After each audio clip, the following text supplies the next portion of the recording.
Cecil hotel. ఈ hotel Los Angeles కాలిఫోర్నియాలో ఉంది. మీరు ఇతర సాధారణ హోటల్లో స్టే చేసినప్పుడు నెక్స్ట్ డే చూడాలని మీరు అనుకోవచ్చు. కానీ సెసిల్ హోటల్ విషయంలో అలా కాదు.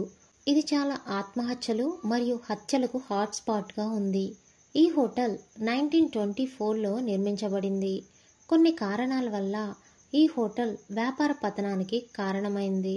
1947లో వెయిట్రెస్గా ఉన్న మహిళ ఎలిజబెత్ షార్ట్ క్రూరంగా హత్య చేయబడింది. ఆమె శరీరం సగానికి సగం నరికివేయబడింది.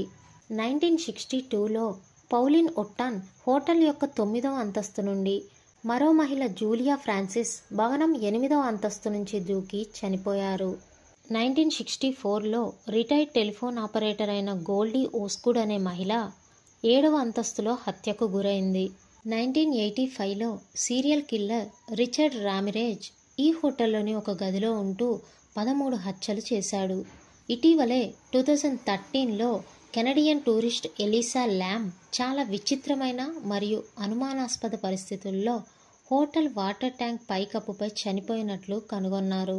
ఈ రోజు వరకు ఆమె ఎలా చనిపోయింది అని తెలియదు. జూన్ 2015లో 28 ఏళ్ల వ్యక్తి తన గది బాల్కనీ నుండి దూకి చనిపోయాడు.